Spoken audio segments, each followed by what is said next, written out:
Okay, perfect. Good morning, everyone. Welcome to San Mateo Dental Society meeting. It looks like we have a great audience joining us today. My name is Dr. Pinam Viraparia, and I'm the president of 2023 at SMCDS.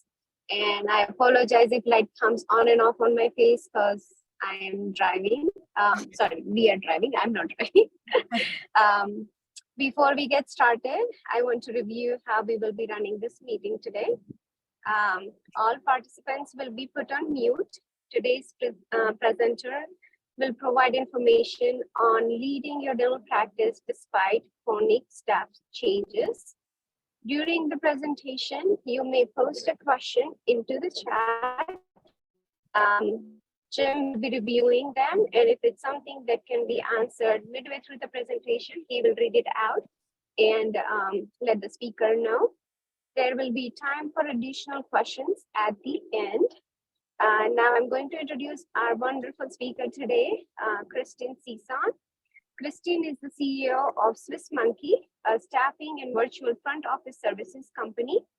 She has built and has managed a dental practice for over 10 years and has her Bachelor of Neurobiology from UC Berkeley and a Master's of Public Health in Policy and Management from Harvard School of Public Health. Prior to her work in dentistry, she conducted brain tumor research at UCSF, assisted in integration of IT into clinics and hospitals, and later led the development of community-wide healthcare systems, including telemedicine efforts.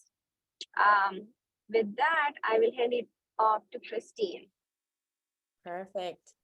Good morning, everyone. Happy Saturday. Thank you, Pinal. Have a great trip.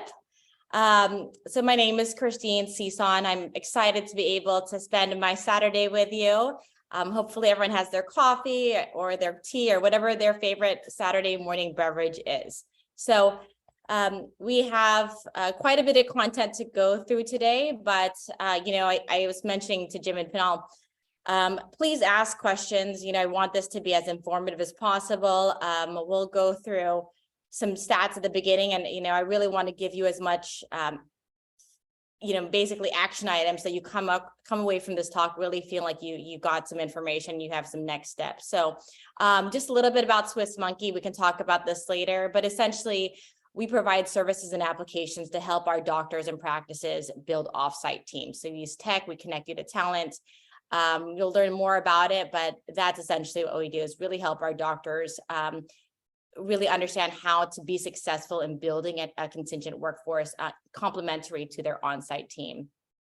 So I won't go through this again, because Pinal did a great job.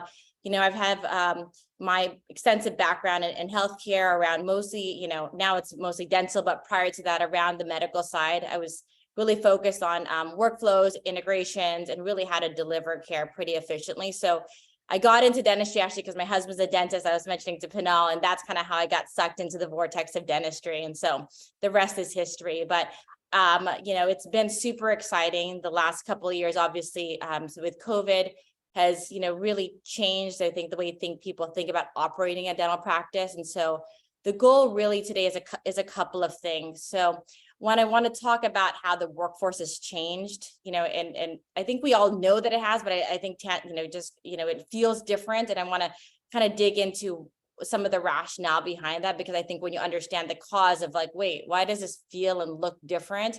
You might be able to create strategies that are much more effective. And then really the most of the presentation is going to be talking about now what, right? It's really nice to kind of understand, hey, staffing has changed, obviously operations, there's a lot of, downward pressure on margins and things like that. But at the end of the day, you need to figure out how do you actually mobilize on that data. And so that's what I want to talk about. And I want to give you as much information as I can based on the work that we've been doing, that we've been researching and learning about, so that you can leave this morning with some feeling really good and feeling like you have more information to move forward on Monday. Okay. I won't go back to 2020 for very long, just because I know it can be a painful place for some people, or maybe a great place. Some people just really accelerated all of their growth, and that was kind of a starting point. But COVID was a big deal, right? We, in about a week, we closed down and we reopened up thinking that, hey, everything's going to feel and look different. But during that time, I mean, during the few weeks that we were off, there was a huge change. I mean, people had the time to really stay at home. We saw that people started what we called passion projects. And during that time, we lost about 5 million people in the labor market. And interestingly, and this is, you've seen this, probably heard this over and over again, when we reopened, we found out the people that we were expecting to come back kind of at the same numbers didn't, right? People moved because of, childcare, school were an issue, that people were scared about coming back to the industry because of COVID. So people relocated. So we're still seeing a lot of those effects still, even till now, a few years later, still having an impact. And so Swiss Monkey does have we do have a recruiting arm. And what we're finding is that, we hear this question, where did all the workers go? And I'm finding that when we're recruiting, we're still working in a constrained labor market. I can see on there that people that can come back to work aren't coming back to work, or they're coming back in kind of bite-sized pieces, right? I'm seeing that, hey, I don't really want to work full time. I want to work 3 days a week. Or, hey, they'll work for about a year and they take a little bit of a break. And so it's interesting when you look back kind of just historically, it's like this rebuilding of the talent pool is really a complex one. And there's a real kind of social experiment that we're working in. And so, when we look at the numbers, we're finding that, there's still about 10 million jobs that are available compared to the 5 million people that we lost. And so there's about double the amount of jobs available than people in the US. Okay. And we're seeing that during COVID, there is, and this was a trend that was continuing, but this is now, I think, really accelerated. It's becoming much more prominent. If you're on any of the social media groups, you're seeing a lot of people asking like, hey, can I work from home? And so in general, we're seeing what we call the rise of gig and contingent workers. Those are essentially 1099s. These are individuals that are opting out of the traditional employer-employee relationship. And they're saying, hey, I want more autonomy of where I work and when I work and how much I work. And it's happening into healthcare. And this is not a new phenomenon, and industries like technology, obviously in the Silicon Valley, in the Bay Area, huge. That's kind of the way they operate, is the 1099 world. We don't typically see that a lot in healthcare and especially in dentistry, but we're starting to see that now. And so I think that kind of trend is really filtering through across all the different professions. And even interesting enough is this idea of like offsite. It's not even the 1099s, is that they're also wanting to be able to work from Hawaii or from whatever place that they want. And so when we look at, comparable 20 years ago, it was only about 2% of the working population. And last year, almost, 40% of the workforce were looking for the 1099s or looking to work from home. Now, I heard the stat that I thought was really interesting was that in less than 10 years, we're going to about 40% of the US workforce will not be available for full-time work.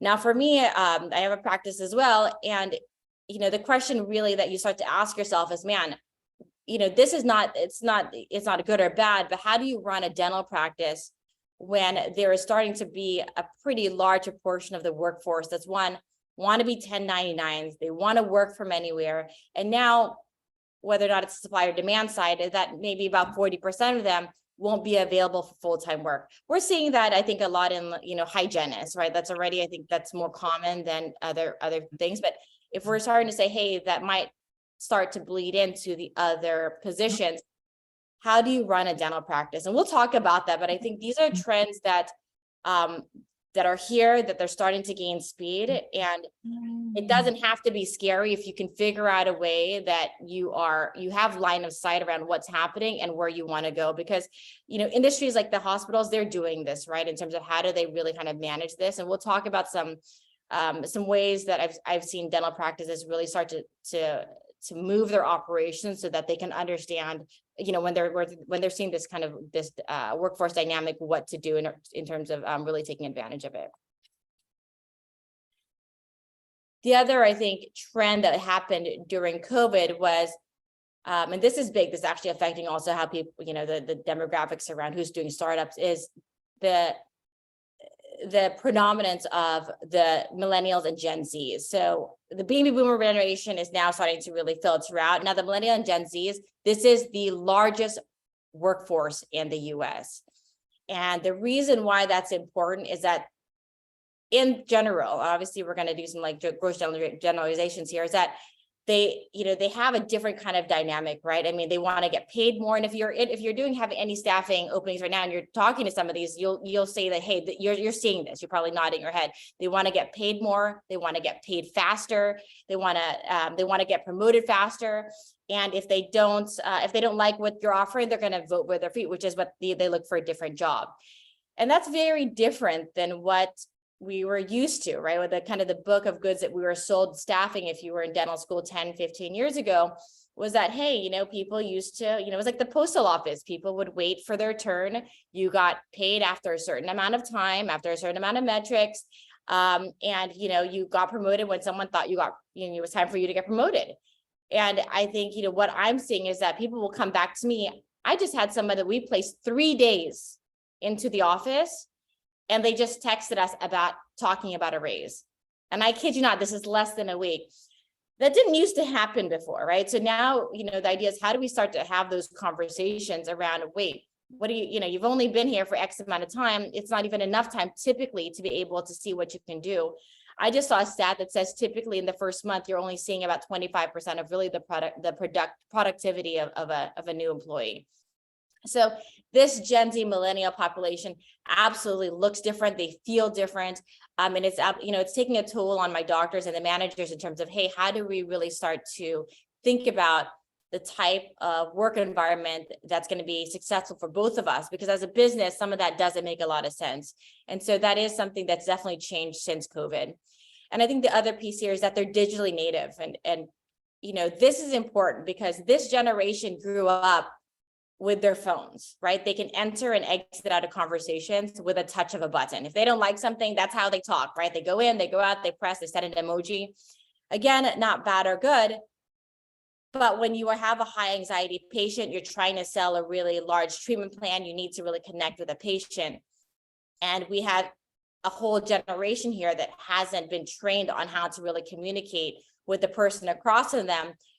It leaves a real social dilemma as to who is going to be the one that's responsible for training this new group. Is it the schools? Is it the parents? Is it the employees? And the reality is, it's likely going to be part of it's probably going to be part of the employer's position. So if you're seeing that, part of that is because they're just a different generation that grew up with phones, with social media, with the internet. And those types of conversations are very different than, the ones that we need to have in person with our patients. You can get around things like that. I'm a big fan, and we'll talk about like the coaching piece. If you don't have the space to do that, you're really going to need to invest a little bit of time and training because they're not coming in knowing how to communicate effectively. And so it is one of those things where maybe before we kind of expected that they had all of that training. I'm finding that a lot of my doctors now are having to invest in communications and additional coaching to kind of harness and foster that skill set.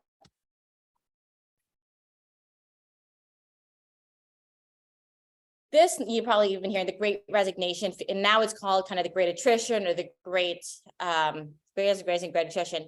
And essentially it's this idea that this number varies between 40 to 60%. I think this is kind of the average.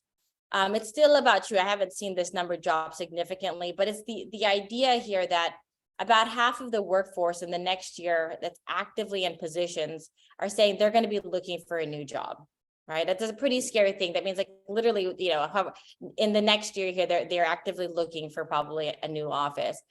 And I think what's different is that about a third of them are willing to leave the job without another one in place.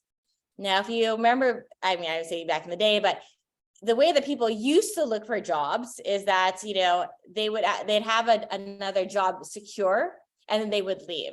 Now we're seeing a different population here where they're actually leaving without something securely in place. And it's interesting because when we're talking to our candidates and they're asking, that they need to take a break, they're looking to resign or whatnot. And I ask them why. Some of them are just, quote unquote tired, right? They just need a little bit of a hiatus. And I think COVID has really taught them, hey, there is this really interesting idea around work-life balance.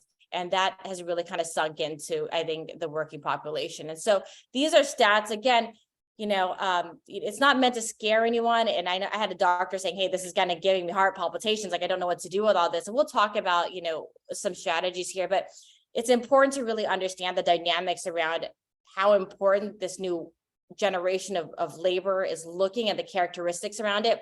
Because if you're coming into running your practice as if this isn't happening and that if COVID was kind of a pause in terms of your operations, I think you're going to find it challenging. When we talk to our DSOs, some of the more highly really resource organizations, they have very different ways of how they're starting to operate now, because the workforce in terms of how they're starting to attract talent has totally changed, because part of it is also this new workforce generation, the 1099s, people wanting to work remotely, and really thinking of new strategies in terms of how to continue to operate a practice profitably as well.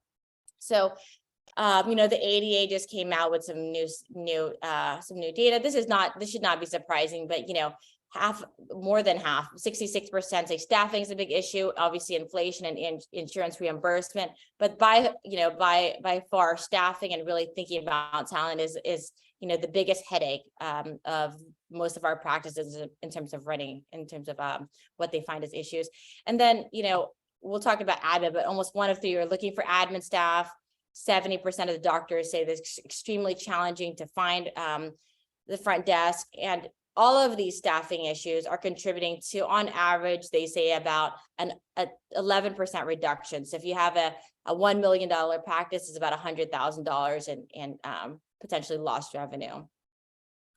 And so what happened during COVID, this gets a little bit soft here, but I think it's important. I want to talk about this because it's important to think about when you're thinking about solutions, is that during that month time, some industries a little bit longer, is that individuals had the time to really reflect on, hey, what is important to me? And probably a lot of you on the meeting also, right? Dentists were very busy. You were not sitting around idle, kind of not doing anything. There was a lot of work that had to be done when we reopened. But in terms of the general workforce, in terms of the team, they had this chance to really think about, hey, what does work-life balance mean for me? And what they found was that individuals came back from COVID saying, hey, I had a chance to really think about my life. And I found, and I kind of came to this conclusion that, hey, it is my personal purpose trumps what happens at work, right? And I'm going to make life decisions and I'm going to work decisions based on what my happiness looks like. That's not necessarily bad, but again, I think it's just something that we used to gloss over, like, hey, yeah, that's really nice. It's like a hunky dory, but that doesn't really mean anything. But all of those kind of undercurrents are affecting how people are saying yes to jobs and how long they're staying, is now that they're thinking about, am I working too much? You've always seen, I don't know whether some of you have seen, but there's also discussions of like, hey, do we need to change the kind of quote unquote definition for full-time work from 5 days to 4 days? And so there is really this kind of really prominent theme of like, hey, what does the new work kind of regimen look like? And does it make sense for people? And so, if I were on your end, I think like, hey, what does that really mean for me? Right. And so I tell my doctors, we are living in really a gilded kind of cage, right? Like your personal purpose, your organizational prime, they're the same thing because you own the practice. Obviously, you're going to have really strong alignment. But for some people, and the majority of kind of our team members, it's likely that their job is a purely vocational piece, right? It's a transactional piece. There are some people that do it because they need the money. They'd rather be a surfer, they'd rather be a painter, whatever it is. And I think that's okay, right? That's okay. I mean, I think it would be a little bit naive for us to think about, hey, should they be thinking about your practice and your business when they're off the clock? And the reality is they're probably not. But what we can see is that if we take the space and we make a deliberate effort in our practice and in our management and our leadership style to really think about our team members in the sense of like, hey, how do I really help find alignment between what they really love doing in the business, that there can be some real positive business benefits, right? So I like to have a little hard science around the soft science, and that when they look at studies of practices that take the space to really get to know their team members and really curate their paths, there's absolutely a business benefit. They're more resilient, they're reporting better health, they're more likely to stay, because we know that every time we lose a person, it's like 10 grand. I mean, it's a very, very, team attrition is it is a huge financial burden. Forget just even the mental part of it. They're more likely to go beyond, and hey, guess what? They're more likely to be at work, right? So I think, this is not surprising, but it is something where we think about, does it make sense for me to give my managers, my office managers, a little bit of space to really get to know my team? Should I figure out how to really understand what my team's goals are? And the reality is you should, right? It takes time, and maybe it's, we're really focused on the stuff that needs to get done. But I think really thinking about the new way in terms of how you're allocating, the 40 hours, just adding a little, 30 minutes to think about how to really connect with your team is very helpful. I love this quote by Simon Sinek: protect people, because in tough times, the numbers will never rush to save you. Really thinking about, hey, at the end of the day, we're investing in people. So what does this really mean? I want to give you kind of some tangible things in terms of moving forward. So if you haven't already, I think taking the time, and you don't need to do this. If you have a coach, a lot of my doctors have coaches, is working with each team member to think about, hey, what do you want to do in the next year? What are your financial goals? When do you do this? This is where you have to kind of come back and really start to reorganize where your time is being spent. But it will save you, I think, reduce the risk of attrition and turnover in the future if you can ask and really think about where each team member wants to go. I know my doctors are really busy. So I'm saying this in the sense that you don't need to do this, but we should have someone on the team, or you should hire somebody off that team to really start to say, hey, this is an important part of my leadership goals here in the practice, because when they become part of your priorities, they can get done. We're seeing a lot of my larger practices, and now even my private practices, are using non-salaried levers, bonus, pay time off. I heard of a larger multi-site location. They're actually using salary differentials. So for the practices that are open later in the evenings, usually like 7 a.m. to 7 p.m. So there are discussions where, if they take a later shift, or maybe those quote unquote less desirable shifts, that they get paid a little bit more. I mean, it's a little bit more, and definitely a little bit more work, but it is something. It's another tool that I'm hearing about in terms of ways to really attract people, or if you're looking for ways to be able to fill those more challenging schedule. There's those kind of time slots to use that. Obviously, continuing education, getting your team out of the office so that they can really get remotivated in terms of what they work, flexible work schedules.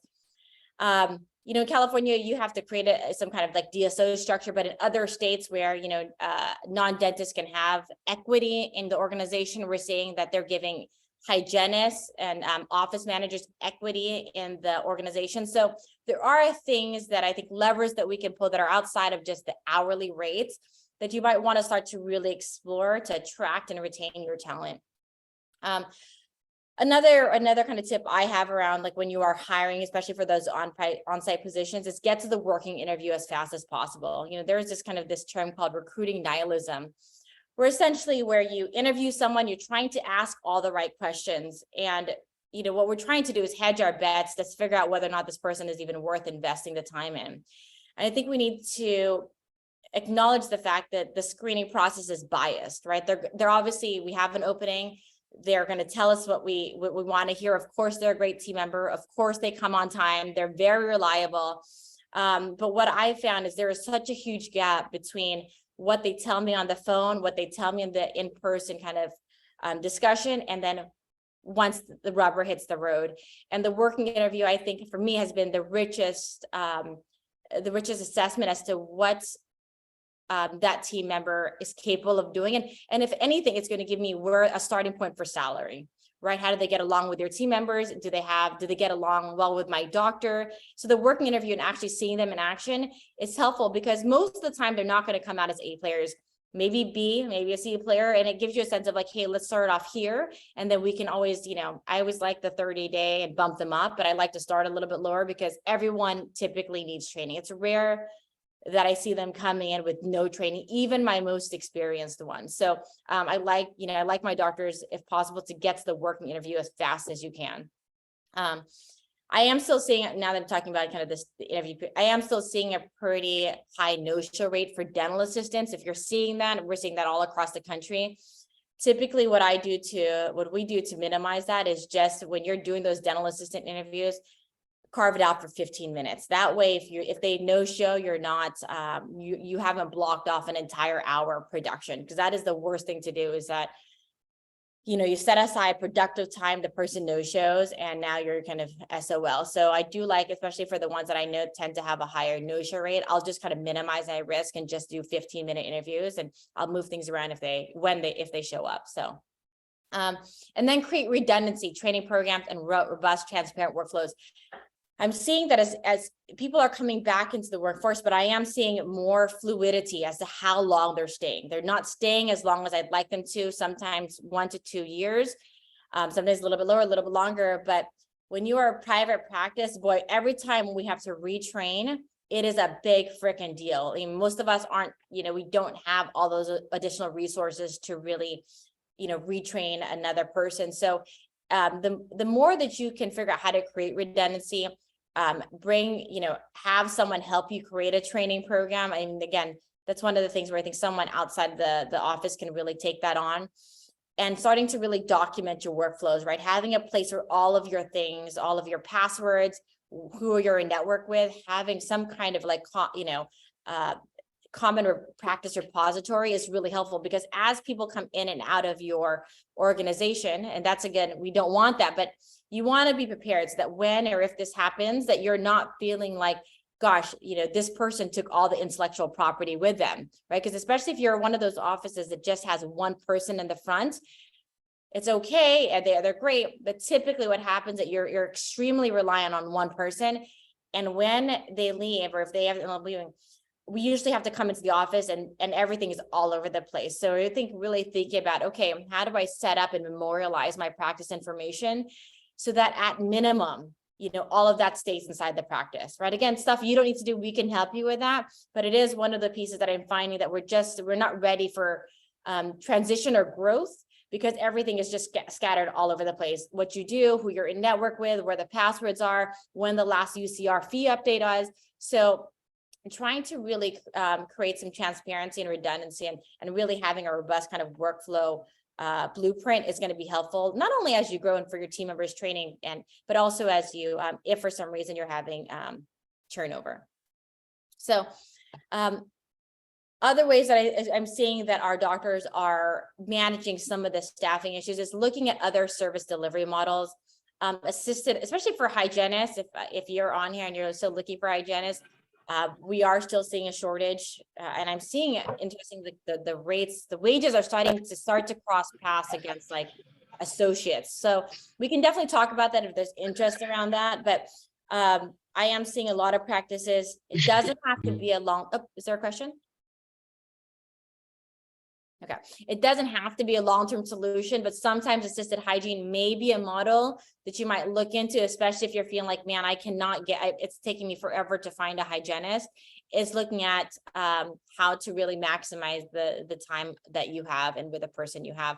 Obviously, associates is another thing that we're starting to see some of my doctors utilize in areas where hygienists are starting to become more expensive than associates. I am seeing some doctors consider actually not even having it. I'm not a big fan of that, because I do feel like we want to offer that. But assisted hygiene has been a popular model for some of my offices in terms of like, hey, it's a temporary solution, sometimes a longer one if it works for your whole team, in terms of how to maximize the team members you have on staff. Learning how to tap into transitory or part-time team members. This is where really the bulk of the second half of the presentation is going to go. But when you look at the front desk, and even in the back office, not everything needs a full-time team member, and we're going to break it down, and I can help you do this. But when you're trying to maximize your profits, and you're trying to figure out, hey, how do I manage that across like high inflationary staffing costs? The use of part-time team members, contract team members to get special projects done is something you want to look at. It's we're not used to that as a business. Typically, we're just like, let's just hire a full-time team member. If you can exercise and understand how to use kind of more fractional team members, I think it can be a really exciting tool for you to get to where you want to go. And then I like this last bullet, because we're really good at assessing new members that come into your office, right? Hey, we need a new front office member because they're going to, call hygiene patients. But we're not really good at assessing the people that we already have, kind of the incumbents, I call them, people that are already on the staff in terms of where we want to go. So one of the things I encourage my doctors to do is set your goals for the month or the year or the 6 months or whatever it is. And then just take an honest look. Do you have the right people in the right places?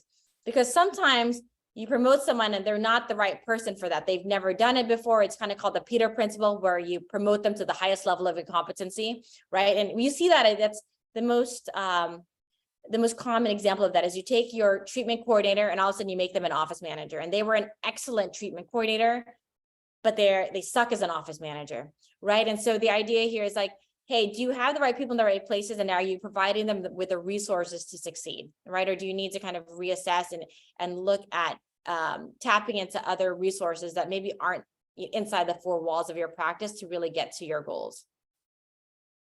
So I want to talk about what happens if you don't have the team members in there and how to really tap into kind of the the greater talent pool. But let me pause here. Jim, are there any questions so far? No questions yet, but just a reminder, you can put them in the chat and we'll have an opportunity for questions at the end. Okay, fantastic. Thank you.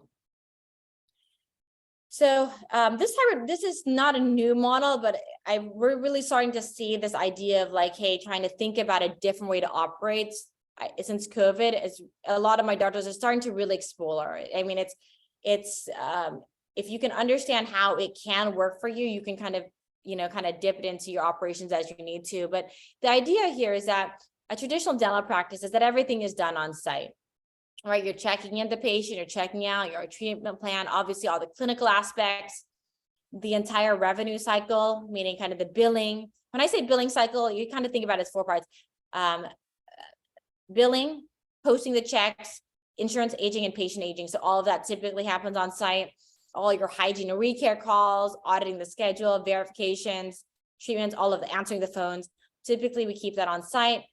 Then most of us are doing what I call kind of micro experience. You probably don't have your accountant on staff, or your coaching, or your marketing or legal person. So you already, in kind of a light sense, have a hybrid team, right? Most of them are on site. You have your other individuals that obviously aren't in the practice. And the idea here of a hybrid model is, can you extend that thinking into operations, right? Are there things that are not patient facing that can be done offsite? And the answer is yes, it can. Now, I want to be careful here, because just because it can be done offsite, it doesn't mean that it should. Right? A lot of my doctors, if you're a doctor, he's like, oh my God, I hate my team. I don't trust them. Everything is a nail when you have a hammer. And that's not the purpose of what this model, I don't think that's the purpose of what the model is. I think the idea here is hey, how do we use this tool? But I do have some offices that have really taken this model and kind of gone all the way to the extreme, where they really have no one in the front desk, right? It's the dental assistants checking in, checking out, the doctors doing the clinical aspects in the front, they're presenting. Something like this can happen when you're a small practice, maybe a startup. I had an office move to this just temporarily because on a Monday, he got 5 letters of resignation on his desk. It was not something he wanted to do. It was a larger practice, but he had no choice. There was no one in the office to really do anything. So we did have to go in, basically create a virtual front office team and a virtual front desk until he found somebody. And then we moved everything back in-house when he started to get more people in the front. So the idea here is that this is the thesis here that this is something that can be flexible with your practice, right? It doesn't have to be a long-term thing. It depends on the kind of office. It depends on the kind of team that you have on site. But the idea here is that you can really take this idea of anything not patient-facing can be done off-site. It's a highly reflexive model, which means it's really dependent on the kind of person you have and the kind of team you have on site. But this is what we're seeing a lot of our practices start to really experiment with. You're starting, DSOs, those larger organizations, they tend to already have this kind of model, right? They try to centralize things. Obviously, as a smaller practice, we don't really do this. But I think the idea here is if you know that staffing is an issue. People are changing in and out, and there's a lot of maybe more fluidity in your office than you want. Can you create some redundancy? Can you create some consistency so that you're feeling a little bit more resilient and a little bit more stable in your office? And I really feel like that's one of the benefits of having some level of a hybrid team, is that you can create some consistency, because what we found is people that are offsite, we typically have a lot less turnover than people on site. And if you think about why that is that people that work from home, they typically have better work-life balance. They're not doing a 20, 30-minute, 1 hour commute back and forth.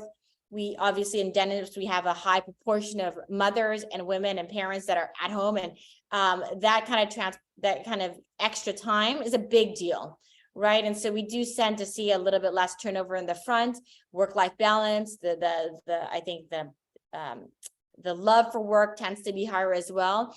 And so when you have lower attrition, you just have less. I think that there's less disruptions to the office. So resiliency is absolutely, I think, one of the biggest pieces here. And we know that, in the front, especially if you only have 1 to 3 people, staffing in the front desk, that when you lose somebody, it is a very, very big deal, right? It's not like you can take someone in another location.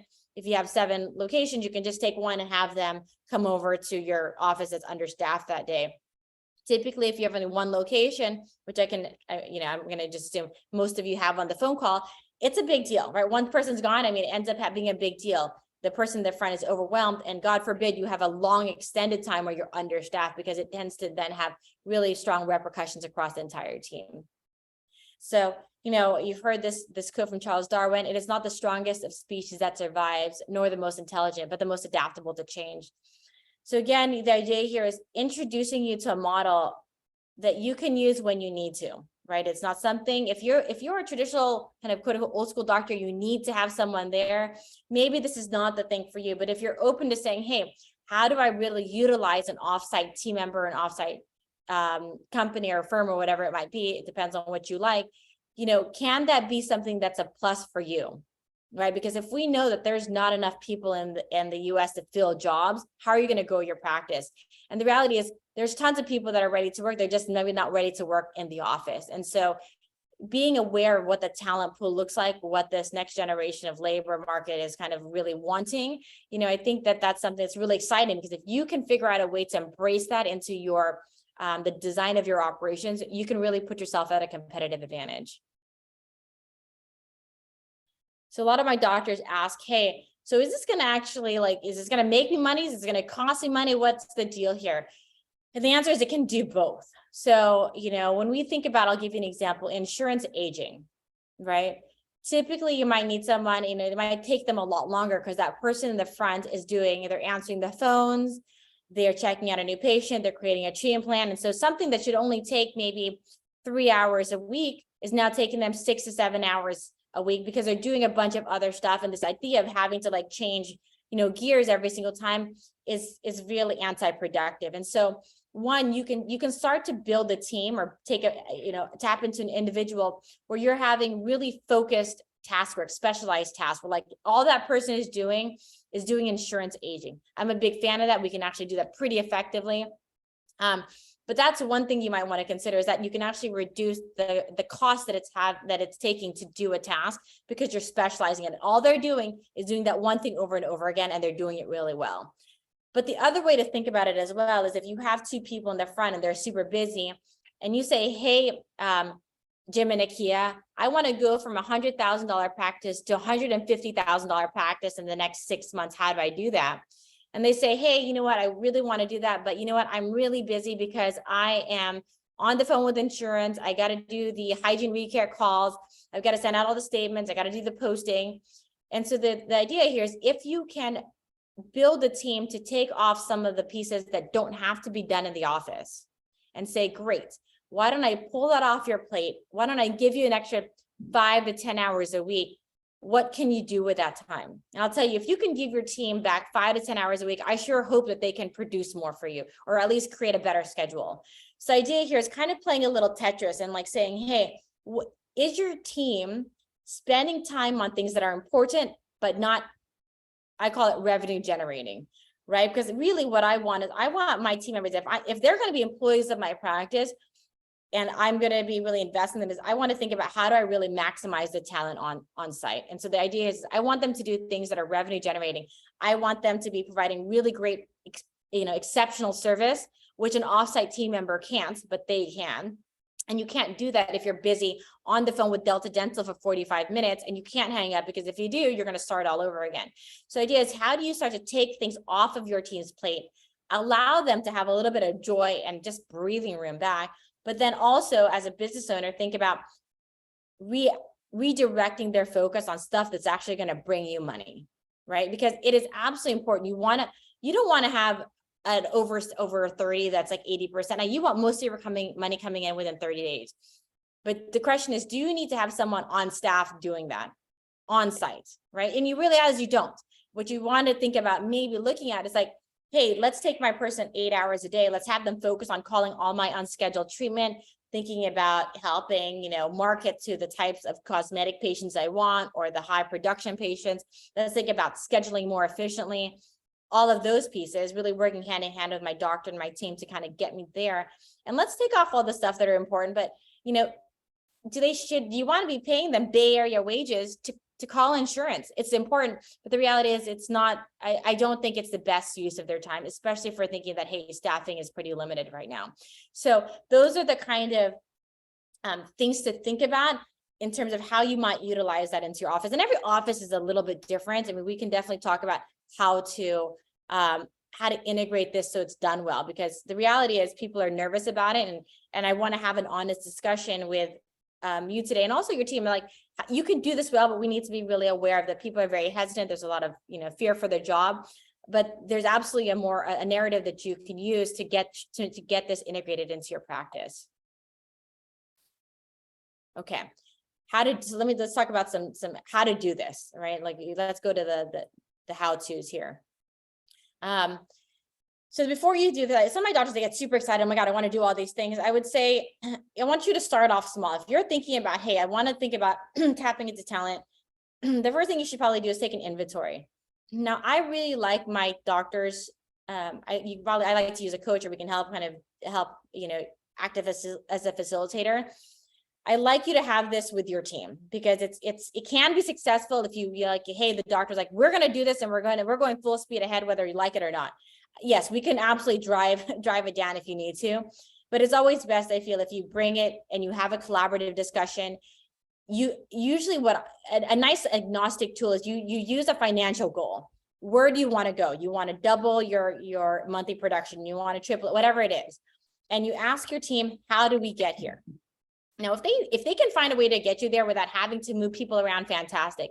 Typically, what's going to happen is they're going to say, we need more people, or I'm too busy to do, I can't call those patients, doctor, because I'm too busy, or hey, XYZ.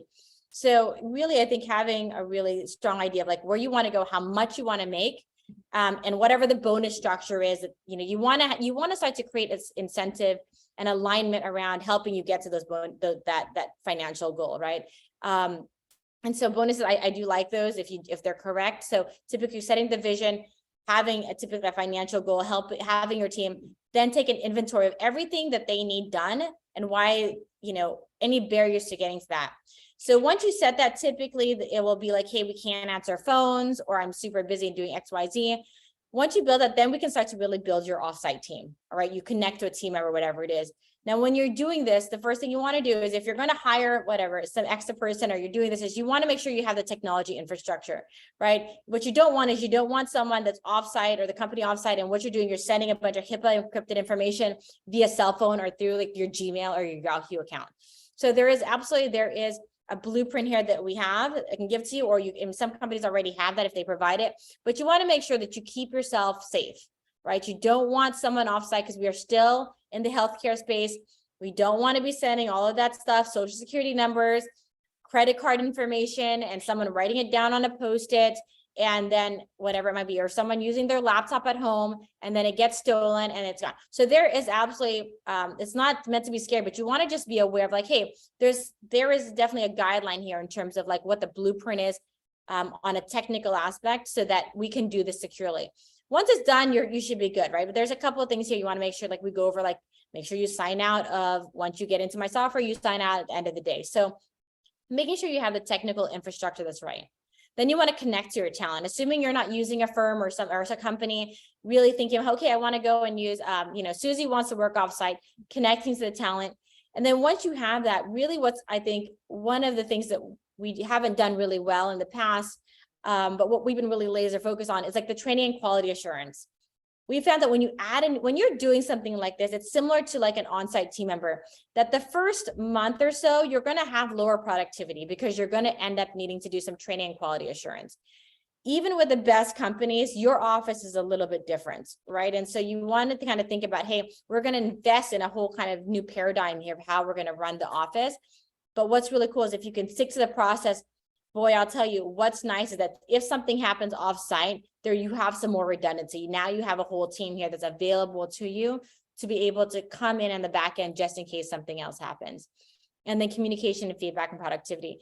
These are ways, I think this is what, for us, a blueprint and a roadmap for you to really build a team successfully. Because what I found in the past is that you connect to the talent and we kind of just stop right here, right? Okay, they should know what they're doing. The reality is people come in all different flavors. And I'll tell you, billers, for example, if you're thinking about using an offsite team or an offsite billing company, billing is one of those things where someone with 10 years of experience can still, there still needs some quality assurance that you want to get done. You want to make sure you're interacting pretty frequently with your offsite team member. And I'm saying you, the doctors, I don't want you to think about it has to be you. It needs to be someone on the team. But again, this is something that you want as you're going through it, that it's a pretty deliberate attempt. This is not like exchanging glove brand A for glove brand B, right? We're actually going to break the system here. We're going to redesign it. But the idea here is now you have some redundancy so that something happens. We're not just stuck with that person leaving all that information with them. And you're kind of SOL. The idea here is like, now we have a team that, we can work together. We can have some resiliency in terms of where the information is in case we have any fluctuations in the on-site team. So how do you do it? What do you end up doing? Again, you can take this model and you can pull everything offsite that you, if you're like, hey, I don't trust my team, and you can create like some of our new startups and some of the new grads, they're looking at, hey, I really want to build as much as I can of a virtual front office and just kind of minimize my employee benefits.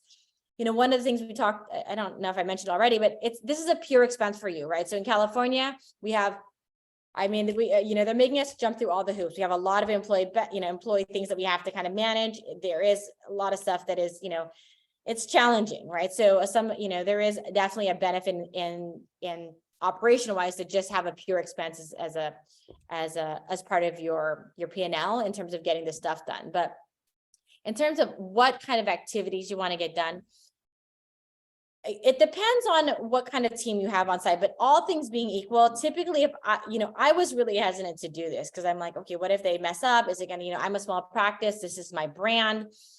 All my patients know me. And I would say part of this is that you want to start to build trust in the model, and you need to figure out what you need to do to, to kind of just test it, right? You don't want to go and start to have them do billing and posting and start to really talk to your patients if you're not even quite sure it's something you want. So typically what you want to do to minimize the risk is start with something that has nothing to do with patient-facing activities. Things like insurance verification, right? That's something that's a low risk. If they mess up, typically like it's a PDF or some kind of worksheet that we can give to you or that your team should have, where you can say, hey, 3 hours a week, I want you to do all the verifications for this for next week. Right. So look for things that are not patient facing, that's low risk, that's kind of siloed. Right. So insurance verification tends to be one of them. Usually no one on the team wants to do it unless they love the Delta Dental music or whatever insurance that you guys are contracted with. That's one of the low, easy hang fruit. It's discreet, it's not patient facing, and it's something that your on-site team can kind of look at and say, this looks about right. Then you might want to think about insurance aging. Again, start with non-patient facing activities. And usually if there's a list of insurance and past due insurance that's over 30 that you can give to the assistant to say, hey, go out and figure out why all of these claims have not been past due. All right. The next piece I like is like hygiene recare. It's discreet. It's not too difficult with like unscheduled treatment, but thinking about, yes, you should have email reminders and all that, but some of my offices, we still like the good old, fashioned hygiene reservation reminders or the hygiene recare calls. Then you might want to think about phones. I like the idea of phones. I don't like my patients getting the voicemail, especially if you're investing in marketing and then, you're investing all this time and effort into providing a really great experience, and your team members are talking about it, your patients are talking about it. You finally get a new patient and they get a voicemail. So phones for me are a big deal. And so, you might want to think about whether or not, there are specific times in the week that you might need someone to be extra on phones. It might not be all the time. You might say, actually, I don't need someone full time. When I look at my call volume, it's just during the lunch hour, we're closed. So maybe I just need someone from 12 to 1 o'clock to answer phones. Or on Fridays, we're only open till 12, or my team member wants to take that time off. I want to have someone do phones. So again, you can really start to curate exactly the kind of team that you want and be very kind of distinct and targeted so that you can get, the wins under your belt.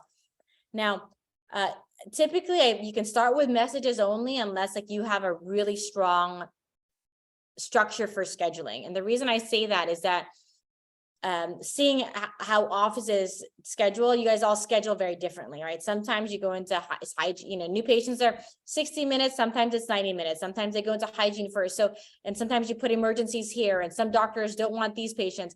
So if you're going to have someone offsite schedule, make sure that you have a really structured block system in terms of how you schedule. Because if you don't, you're like, oh, just schedule them anywhere. Trust me, it starts to become super messy, because all of a sudden now they're scheduling a limit exam, or they're scheduling an emergency when you actually don't have 30 minutes during that crown appointment, et cetera. And so, the scheduling piece and scheduling in there can be super beneficial, but you need to make sure that you're setting up your offsite team member for success.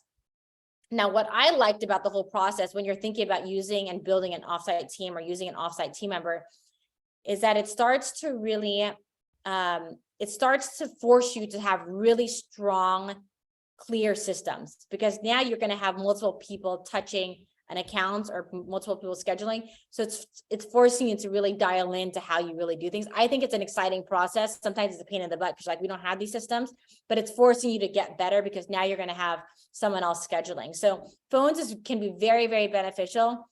It can also be a huge mess if you're not ready for it. So, just do some block system, put some blocks in until they really get to know where you guys like things. And that also helps too, because sometimes you lose, but you might have an assistant that's leaving early, or a doctor that's not available that day, or whatever it is, and you don't tell your person answering the phones, and now they're scheduling it past 2 o'clock when you have no one available. So anyone touching the schedule, you want to you want to be really clean, and you want to give them as much information about how you like that done as possible. And then, I think much more on the complex side here. You can do this. I don't like to really move up to this level of an offsite team member unless you have to. So things like auditing a schedule. So when I say auditing a schedule, every one of your patients should have, before they come in there, they should have the minimum of 3 things. What is the patient portion? Is the treatment plan signed? What is the next visit? And is a hygiene visit appointed, especially for my GPs. And that should be on the schedule. Like if I go into your office and your front desk is not there, I like to have all that. That way, if for some reason someone's not there or my front desk is busy, my assistant would say, hey, Jim, you owe $25, or hey, you need to sign your treatment plan before you go back. So those are always, I call it auditing the schedule. So those are the things I like. They're more complex. You need someone who knows dentistry to do that. But those are the things I like to keep in the office whenever possible, because they tend to really know they're more familiar with what you need done. And so with the more complex things, I typically either keep them into the office or wait until you know that you have someone really specialized offsite to do it.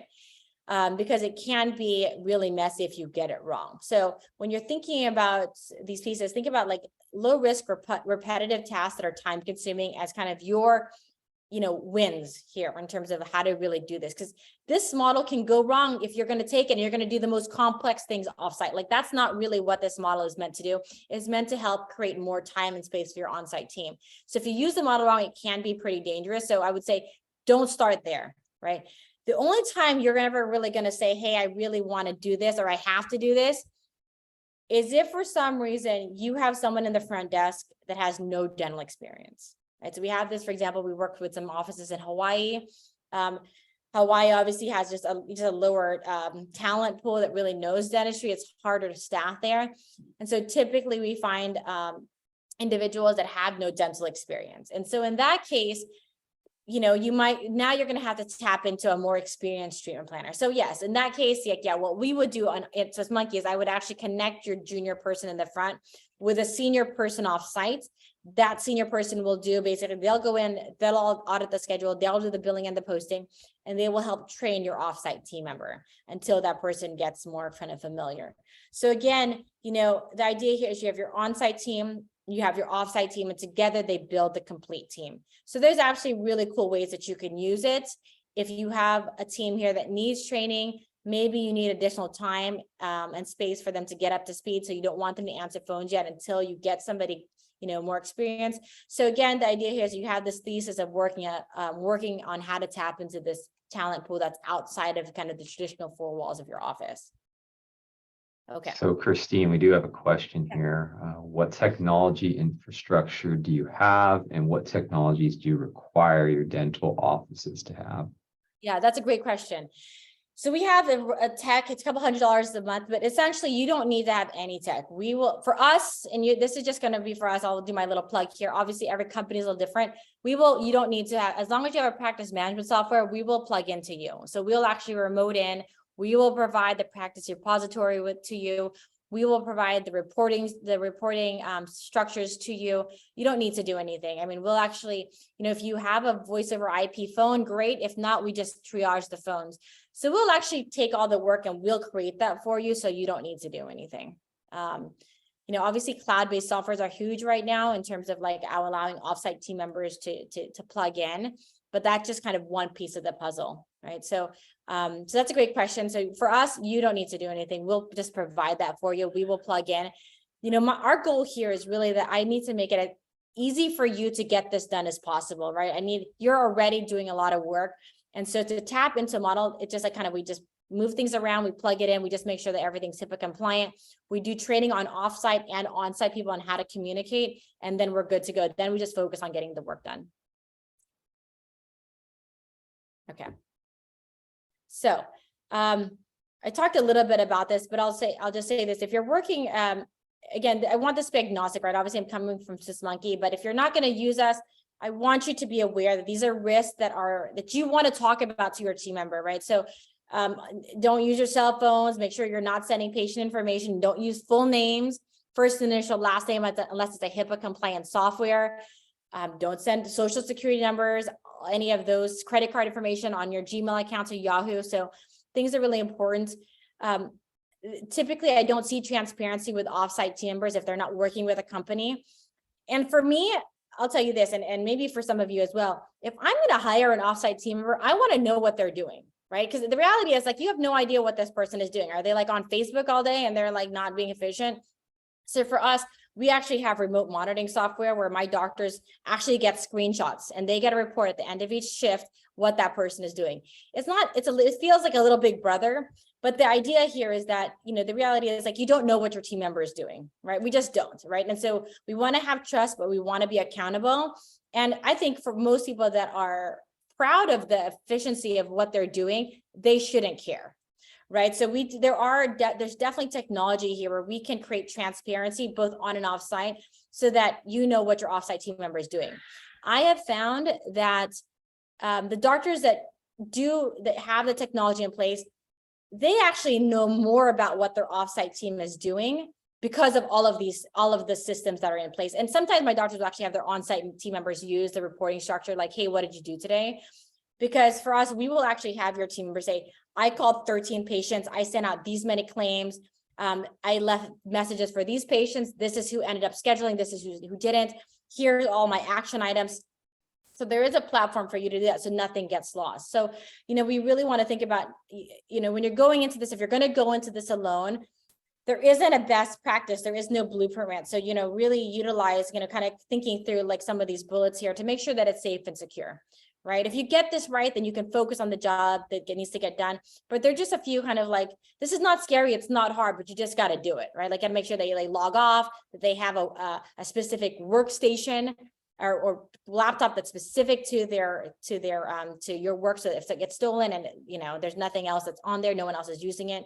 So again, you can always use our technology, but if you're going to have like your offsite team member, like you're someone on site that wants to work 1 day a week at home, you want to just make sure you're set up so that you do it well. Again, it's not meant to be scary, just meant to be like, hey, there's a bunch of stuff we have to do because obviously we're in the healthcare space. We just don't want to do anything stupid, right? All right. I think I want to go through and just make sure I got through all of this. So we talked about taking inventory of the task. Typically this works really well when you have your team on board, right? If you drive this without them, it's just really hard, because it can be if your team really is just like, hey, they're really nervous about this. They're like, hey, why are you deciding to have an offsite team member? Then, do you not trust me? So the idea is that we have to understand that there's definitely they're scared about this kind of model, and it's really the doctor's job, or whoever is going to help you really do this, to understand, hey, people are nervous about this, right? But if you can create a win-win situation that there's aligned, then absolutely we can, you can make this work. And I apologize, Jim, is that noise in the background? I just realized my pool thing went off in the back. I think you're fine. Okay, perfect. Team, let me just let that it's up in the back. So manage your risk, again, starting small, right? For us, you can actually take a team member and say, hey, I just want phones answered 2 hours a day. I have a startup, we're only working with them 5 days a month. So don't look at this as like, this has to be an end all. Like this, take something, make it very discreet, do it just when you need to, and you can always dial up, right? Like you don't need to start off with a huge team. Start off with what you want. And sometimes my doctor's like, hey, that's all that I need. It's just like giving my team members that 5 hours back of their life. Everyone is so much better. And I have some that's all they're doing is they're just doing insurance verification for 5 hours a week. So I think just like understanding this is not a model where you are giving your whole kind of autonomy away, but it's something that can help with your team. So I would say start off discreet. It really depends on the kind of talent you have on site. So some of my doctors, they really want to take billing off site, but they have someone that loves billing. That is like, if you take billing away, they're just it's going to be a bad model for everybody, right? Everyone's going to be unhappy. So you want to think about really how to do this so that your team is on board. So maybe while you want to do that, eventually, maybe you start off doing something else so that your team can start to say, hey, you know what, doctor, this is a really good idea.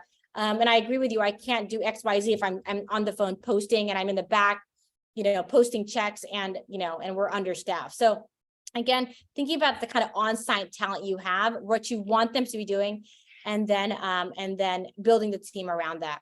We talked about the blueprint, the quality assurance and management. Just generally, we don't probably do this very well, right? But really, for every like 15 to 20 hours of work, there should be someone that's doing quality assurance. That's like auditing your phone calls, that's checking accounts. Typically, you can have a third party do it, but we just don't do that very well in like private practice. But especially when you have an offsite team member, you want to make sure that you're taking just a little bit of time to maybe do a little quality assurance. Just make sure like, hey, is this the way I want things done, right? Because it's really easy to be able to just refine it at the beginning so that it can get to where you want to be. So quality assurance management is really important with an offsite team member. Mindset and readiness, another big kind of piece here is that, if you and your team are just like, hey, I really need someone here in the office, I don't trust, and you can't somehow get over the trust barrier of an offsite team member, you might want to wait, because it is you are breaking things and you're going to be going through. It takes about a month to 3 months to really see the synergy of this model, because it is like building an on-site. It's like onboarding a new team member. So I think, what we didn't do in the past really well when we're talking about kind of quote unquote outsourcing, is that we didn't talk about what does that journey look like, right? And the idea here is it does take a little time, just like with everything else. And as you get better and as you get the systems, organized and you start to like block schedule, as you build on it, it gets easier. But the reality is most of you on the phone probably aren't probably don't have all your training manuals ready. You may or may not be block scheduling. So it is, it takes a little bit of investment and commitment from the leadership team, especially to say, hey, yes, this is something that we're interested in. We want to start off small. We want to start discreet, and we want to be open to the idea that, hey, maybe as we grow, maybe I don't need to have an employee-based structure, but that your operational team starts to look like kind of what a lot of DSOs look like, or multi-site locations, where your operational team, maybe it's 70% offsite or on-site, 30% offsite, right? Because if you think about even your employee costs, and if you guys are providing benefits, 401k, et cetera, it can be probably 30% of your base salary. Plus you need to do you're probably providing all those additional perks. So you can start to think about also just kind of financial wise, are there ways that you can really utilize this model so you can save a little money? Okay. A couple of other items here that I want to talk about because I found that this has been helpful here, and I know we have 20 minutes here. So training and strategy. Because there's a lot of work that ends up having to be, especially if you're going to build a robust team. I'm a big fan of using someone to help you think outside the box, especially if you're going to do like bonus programs. Maybe you use a coach or some kind of there's a lot of kind of other C courses that can help train your team on scheduling and whatnot. I think that's something, if you are overwhelmed and you don't feel like you have the space mentally to do some of the work that you think you're hearing here, like this is important, but who is going to do it? The reality is, I would use an offsite person, right? You hire a coach, find out an institution or a program that you can bring your team to kind of offload that. Because the reality is, if you spend $1,000, couple $1,000 on these kind of things, but they return back $5,000 or $6,000, you can schedule extra crowns, you can do all these other additional procedures. The ROI is there, right? So again, the idea here is if you don't have the space to do it, your team says they don't have the space to really, facilitate this. Think about using someone off-site to help you get to where you need to be, right? And again, maybe you don't need them forever, but maybe it's just to kind of get you through the hump until you kind of get to where you need to be. We are in, I go to a lot of the conferences. I always kind of check out the floor because I want to see what's happening on the technology space. Tons of really cool things. If you want to talk more about this, I'm happy to connect you to our partners that do this. Practice repository, there's a space, we have this available to us. Essentially, it's a cloud-based software where you put all of your stuff, like how long you schedule, who your team members are, what insurances you are in network with, when was the last time you did your UCR fee updates. This, I think, is helpful, especially if you only have 1 or 2 people in the front. Because if you're like what my office was that we had a bunch of Post-its. I had a Word document stored on some computer. I don't even know which one it was. And I just hope that it was up to date at some point. So I think having a place where you have all that's cloud-based and secure is helpful. And just one less thing for my doctor staff to think about. Because the reality is, you are doing surgery 8 hours a day. It's not something that at the end of the day, some of my doctors, they're tired. At the end of the day, they don't have time to think about all those additional pieces in terms of the business aspect. So you want to start to kind of look at what resources do I have to be able to store all of that information about my business in a place that is safe and memorialized and not in someone's head or in some kind of Word document that may or may not be there on, in the future. So we talked about communication and productivity platforms. I'm a big fan of these because at the end of the day, if you are going to use remote team members, you can even use this for some of your on-site front desk team members as well. Really starting to document what the productivity of the team member is, and then tying that to whatever kind of bonus structure or incentives that make sense for them. It doesn't always have to be money. Maybe it's a trip, or maybe it's lunch or whatever it is. But I do feel like productivity platforms are really good. Very helpful. If your team is spending a lot of time on insurances, there is a wave of kind of new technology that's helping to check insurances quickly. We use Vine Trellis for us. They just have this new thing now where you can actually do one click and it will check all the insurances, all the patients that day to see if they're active. Super, super helpful rather than them having, you not knowing whether or not they're active or that insurance is actually working. So quick check eligibility is a big one.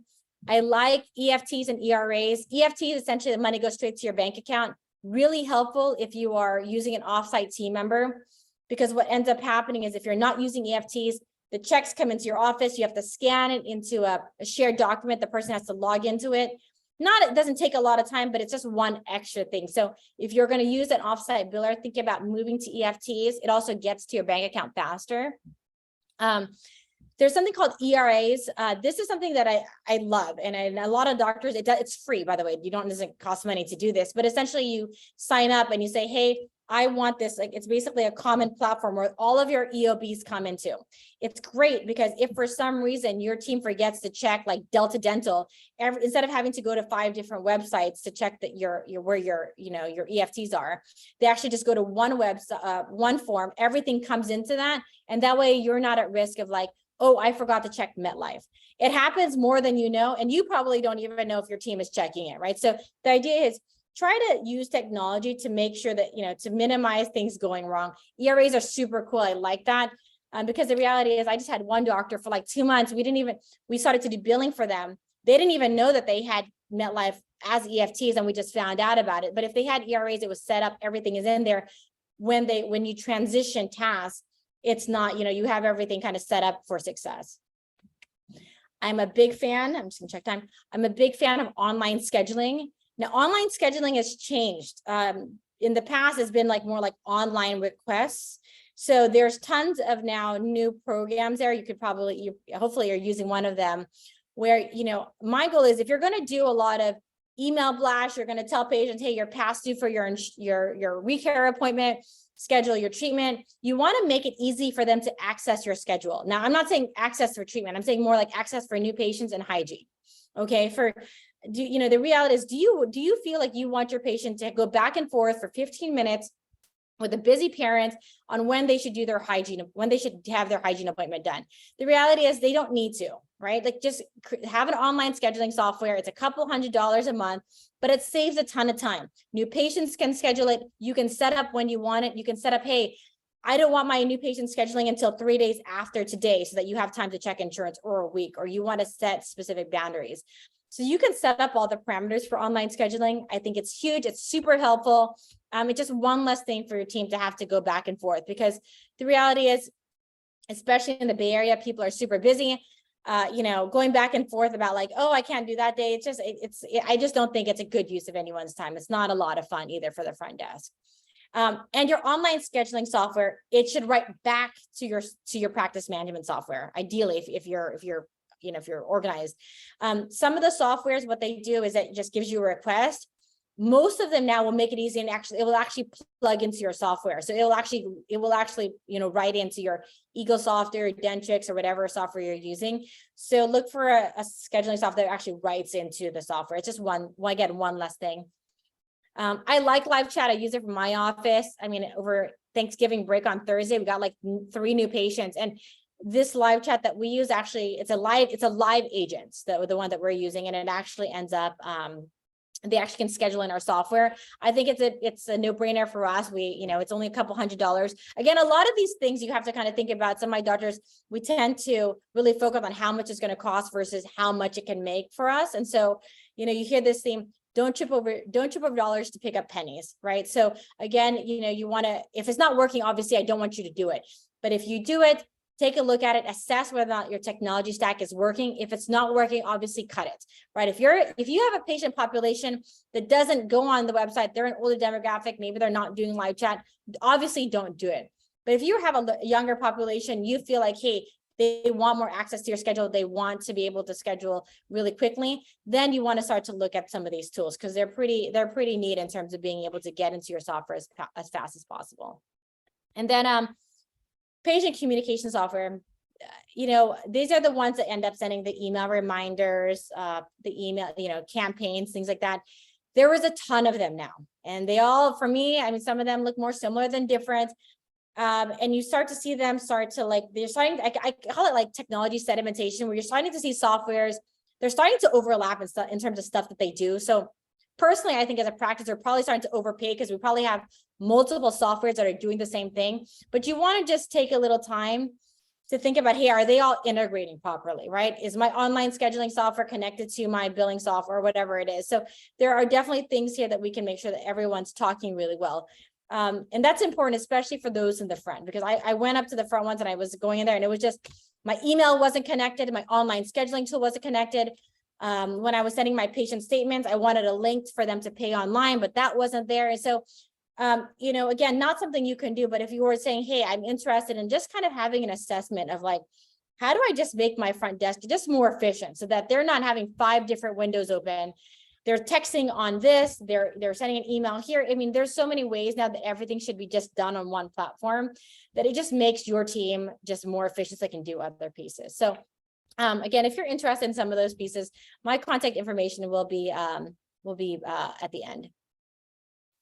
So kind of just to summarize, things to think about, whether it's a team member or one person or a whole team, it allows your team to focus on the on-site tasks. So again, if you're hearing like, hey, doctor, I can't follow up on unscheduled treatment because I'm doing insurance verification, that should be kind of a flag for you saying, is that something where I can give them an assistant? Right? Obviously in California, obviously it's nice if I don't have to pay for all the extra benefits and bells and whistles. Absolutely worth it, of course, for our on-site team members. But now if there's a model for you where I can say, hey, can you save a little bit of money, put that somewhere else and still get the same results, if not better results, is that something that seems like you'd be interested in learning more? I'm big into the fractional staffing. That's kind of where we thrive. A lot of, I would say 80%, no more than maybe 90% of my doctors don't have full-time team members with me.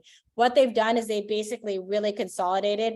Hey, I just need someone Mondays and Tuesdays. I just want someone 3 hours here. I want someone to do this part-time project. We had someone that was going on maternity leave. Really hard to find a front desk person for maternity leave just because it's like 3 months and then what do you do? So thinking about contract work, part-time work, that's where I think offsite team members can make a lot of sense. If it's the right kind of task, right? But I think having the fractional model, thinking about how you can right-size your operations to your workflow. So this idea that now you always have to have a full-time team member. And the reality is sometimes you don't need a full-time team member. You don't need that level of high-level expertise where you're paying someone 35, 40 bucks an hour and what they're doing is insurance verification. Boy, that is not a good use of their time. If you're paying someone 37, 40 bucks an hour to do insurance verification, I would say, like, let's talk and maybe let's think about, hey, how else can we use that really all of that expertise so that we're maximizing their time so that they can also have a little bit more value in terms of how they're coming into work. And it reduces overhead, increases your top line. Again, not only thinking about how do I reduce my cost to deliver services, but what else can I do in terms of now reallocating that time so my team members can really think about how to actually grow my practice. So hopefully you're not coming out of this saying, gosh, I have a lot of work to do. That's not the purpose. The idea here is to kind of just open up this box of tools for you to say, hey, there are just different ways to kind of think about running your practice right now that maybe weren't the way that we used to do it 10, 15 years ago, right? There's just a different way to kind of think about running a private practice right now. I think they're very cool ways. Obviously, a lot of downward pressure in terms of our margins, a lot of things happening with reinsurance reimbursements and whatnot. But again, the idea here is like your job is not to do everything, but it's to make sure everything gets done and to really think about how you can use resources that maybe not in the traditional four walls of your office to get it done. Workforce continuity is a competitive advantage. Every time that you lose somebody, every time there's a disruption in your workforce, we know that it's not just a mental thing, it's a financial thing. I mean, it's an absolute team morale every time we have a turnover. All right, so the more that you can create consistency, continuity, the systems, the workflow, the infrastructure there, I hope that everyone grows with this kind of model. I mean, that's the idea, is that you can really start to scale, especially if there are some of you that are like interested in, hey, I have a really big plan. I want to go from 1 to 2 to 3 to 7 locations, thinking about how to start to build a call center, how to think about how to have specialized teams, utilizing those funds elsewhere, I think is a really cool way to scale. We talk, this is just it's a little bit complicated model, but essentially here, the idea is there are a lot, this industry that I'm in terms of kind of the outsourced model, tons of different companies that are out there. There are some companies that just do hygiene, some that just answer phones, some that just do billing. And, it's just, you can kind of decide, it's up to each office, doctor, as to how they want to really build the offsite team. Swiss Monkey is a little different. We're a fully integrated model, so we tend to have everything on site, because for us, we connect you with one person or 2 people. So for us, it's much, we used to have a shared model where one person would end up having multiple offices. I got away from that because I just felt like, as a private practice, it was just hard for them to deliver the high quality service I wanted. So for us, if you're going to use us, full transparency, we'll give you 1 dedicated team member or 2 or 3, and that will be dedicated to your team.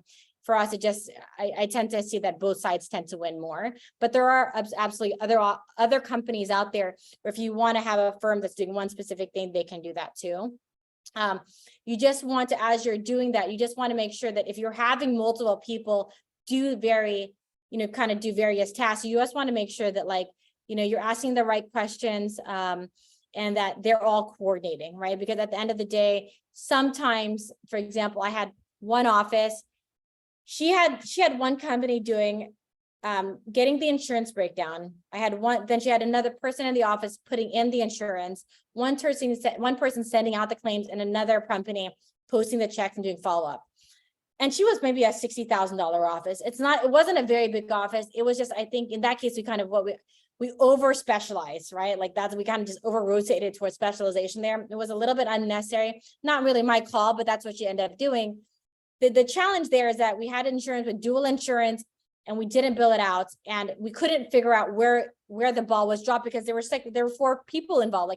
Was it because we didn't get the insurance when we did the intake? Was it because we didn't input it, or maybe we just didn't bill it out correctly, or was it because we didn't, it just wasn't posted? So, you want to be careful as to if you have kind of you over dial and you over specialize, there are also repercussions to that. So you kind of want to think out what works best for you. Different questions, what kind of training, when you were talking to a team or a company, you want to ask some of these questions here. What kind of training? Do they have QA measures, experience? Are there contract lengths? Am I obligated to be with you for a year? We know that practices, you tend to, we have needs that change sometimes very quickly. What happens when you have a change into what you need? Do you have to stay with that same contract for the year? Are you able to customize it in references, right? Those are just things that you want to protect yourself. And if anything, you want to do your due diligence, right? That's the most important thing. You're coming into it probably new, and you want to make sure that you're asking all the right questions. How much does it cost? It just varies depending on the company that you're working with. So sometimes it's hourly, sometimes it's flat, sometimes it's a management fee and a percentage in terms of what they schedule. So, again, these are different ways that work, that the companies that we've researched, this is how they charge.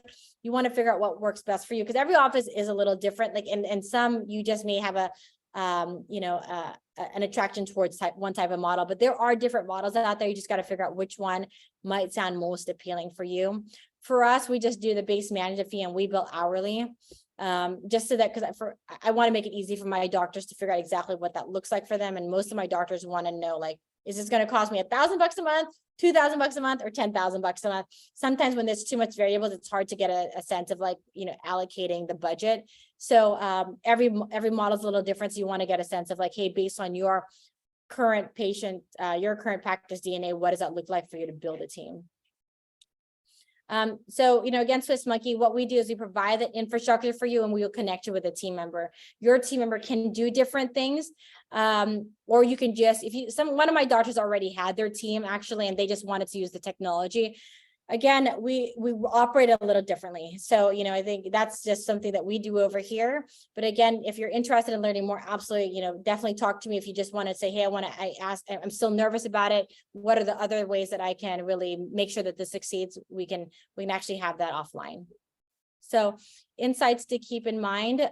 Again, short-term, the value of this happens over time, right? In terms of short-term wise, if you're thinking this is going to turn around right away, sometimes it does. I mean, we had a situation again where that person ended up having to lose their team member or their whole office, and we had to get someone in right away. So there's an immediate impact.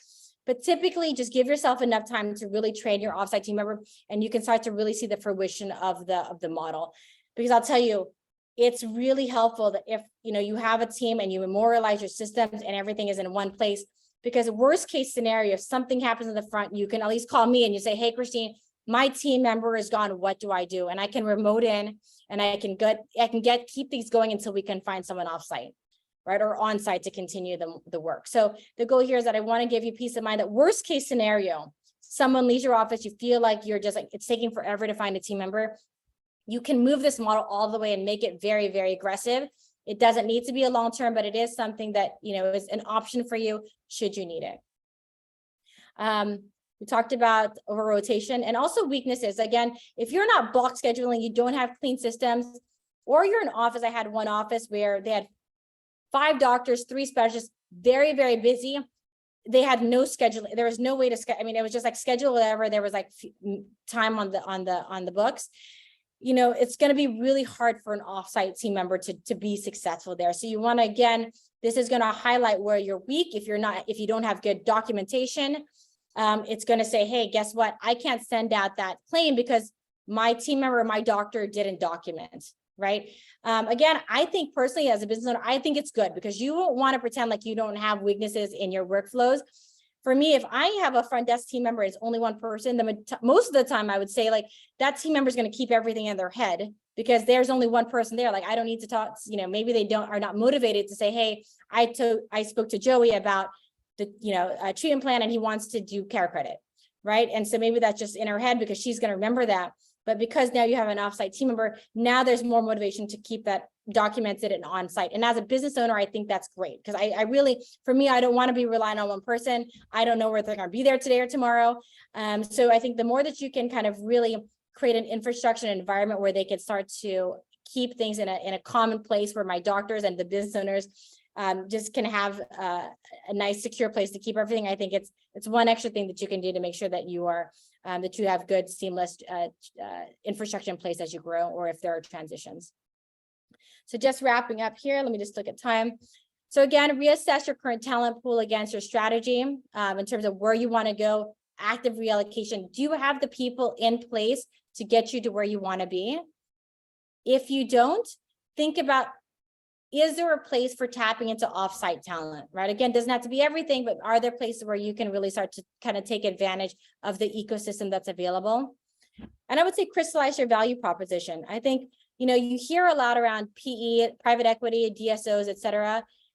And, you know, one of the things that private equity does really well is they can really they look at a business, they figure out what makes it work really well, and they double down on it.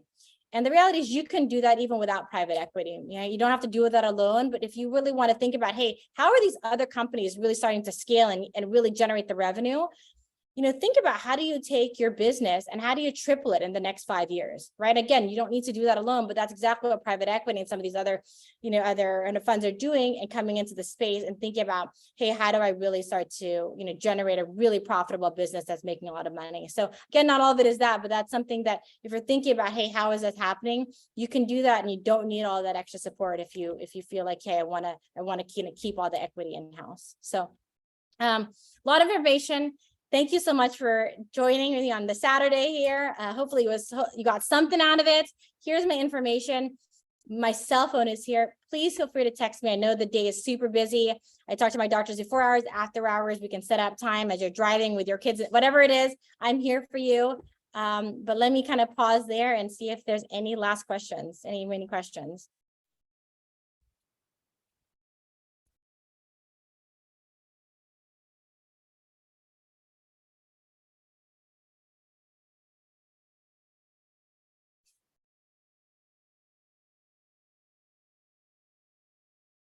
Okay, Jim, I think it sounds like we're good. So that everyone is just like, you know, they're kind of thinking it's a lot of meat to digest. But thank you, Jim. Thank you, San Mateo County, for having me here today.